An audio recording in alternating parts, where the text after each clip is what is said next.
Hello everybody, welcome to Savage Ink Studios. I'm your host, Ink, and today's Sketchbook Storytime is about the time that my stepmom called the cops on me. But before we jump into that, I just want to let you guys know that we're going to have the contest winners and entries at the end of the video if you're interested in checking that out. So, there was a reason that I put that time that my head got shaved as a punishment video as my last story time, because it does directly lead into sort of another story, which is this one. The time that my stepmom called the cops on me. So, you guys should know that even now in my adult life, I have never been arrested or like anything like that. So, you can imagine that as a kid, I believe I was 14 or 15 at the time that this video that I'm talking about was taking place, that having a cop car roll up on me and saying my name was absolutely terrifying. But let's back up a little bit. It was a Friday afternoon, and I was living with my dad and my stepmom at the time, and I don't even remember what we were fighting about, because we were always fighting about something. But me and my stepmom were screaming at each other, but it was just about the time that my mom was supposed to come and pick me up for the weekend. So rather than staying in the house and listening to this woman shriek at me, I decided that I was going to take my backpack of clothes for the weekend and walk up the street to wait for her. Wasn't a long street, by the way. You know, it's not far off. We had a driveway, and then the rest of the road was about 2 driveways long. So, and you know what? She might have even said something to the effect of, "If you leave, I'll call the police." Possibly. I don't think that she did, because like I said, having a cop car roll up on me was shocking. But anyway, I left the house. I went at the end of the street to wait for my mom to come and pick me up for the weekend. It was officially my mom's time. I wasn't even in my dad's custody at that point, because after what I think was 3 o'clock on a Friday afternoon, I was my mom's, which changed things a lot.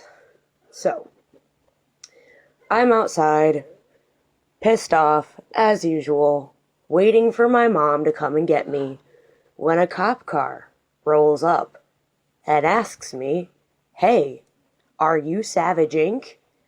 And I'm sure that the blood must have just drained from my face, because I remember my stomach jumping up into my mouth and barely even being able to speak for a second from the shock, and me just being like, yes, how can I help you? I mean, I was polite about it, like, despite being a super angsty teenager who didn't like anyone talking to me, let alone police, I was polite. "Yes, I am, how can I help you?" And this guy tells me, "Hey, do you want to come take a seat in the back of my car?" And I told him, "No, I would not like to take a seat in the back of your car. Can I ask if I did something wrong?" And the cop says, "Well, your stepmom just gave me a call and said that you ran away from home. I thought we could talk." And at this point, the sarcasm is, like, ready to come out, and I'm even more pissed off. And I'm just like, "Ran away from home? Really? Are you serious?" And I told him, my quote-unquote home is, like, 2 blocks that way. I'm just waiting for my mom to come and get me. I'm on my mom's time right now, and I just can't handle the stress of being in that house when I don't have to. And right now, I don't have to. And, or something to that effect, which led him to ask me, "Do you think maybe that, you'd have less problems if you weren't provoking them?" Which made me mad, because essentially all I wanted as a teenager was to be left alone. I was not a provoker I just sat in my room and hoped that they wouldn't bother me. That's not much to ask for, and I was not that pushy, you know? I just wanted to be left alone.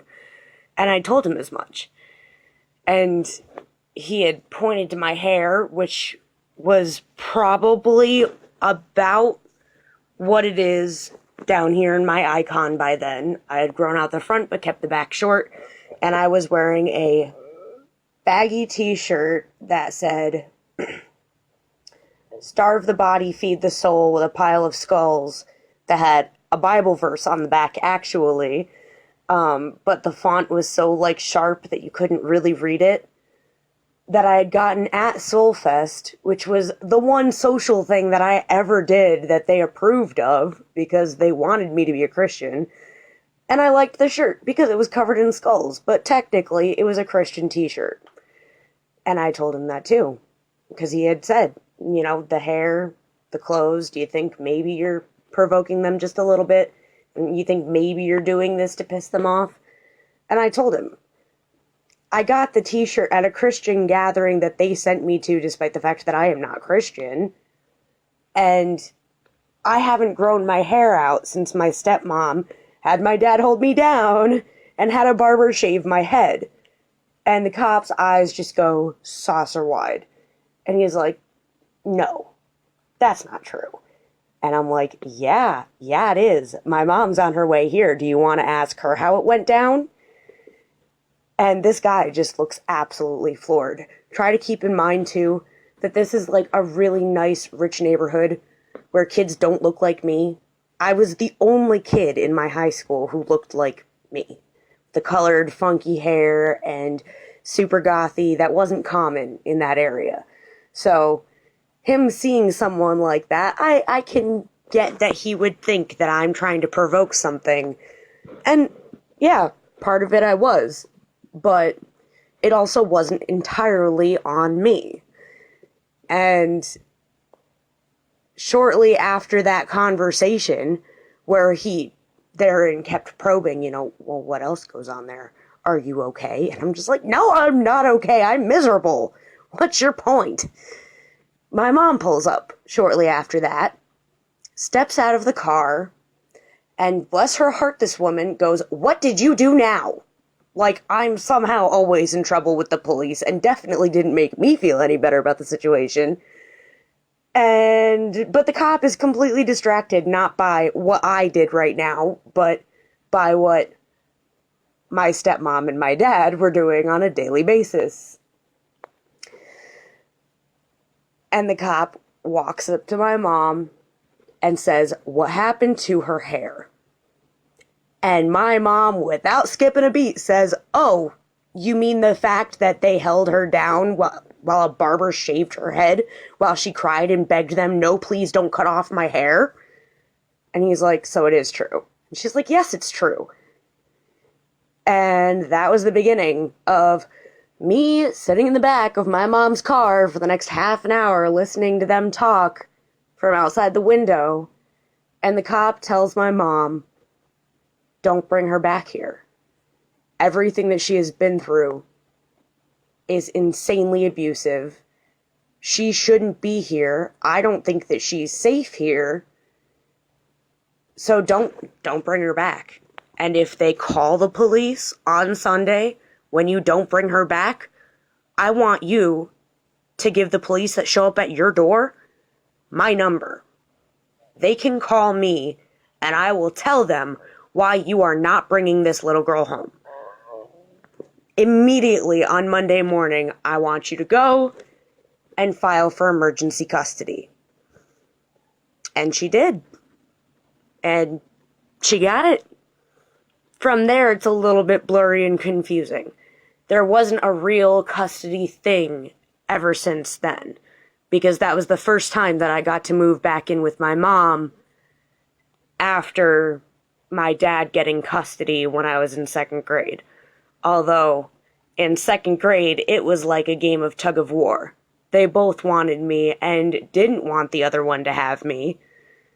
And by the time that I was 14, it was more like a game of hot potato.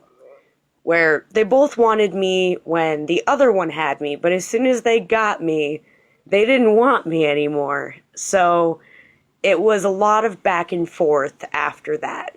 But that was the first time since second grade that I actually got to live with my mom. And if it hadn't been for her psycho boyfriend, it probably would have been happily ever after from there. But if that were the case, I wouldn't have a YouTube channel about all the things that my parents didn't want the world to know about my life. Right? Right. So my suffering equals your entertainment. You're welcome. And now, into the contest winners. We have here, sorry, I should have had this pulled up already.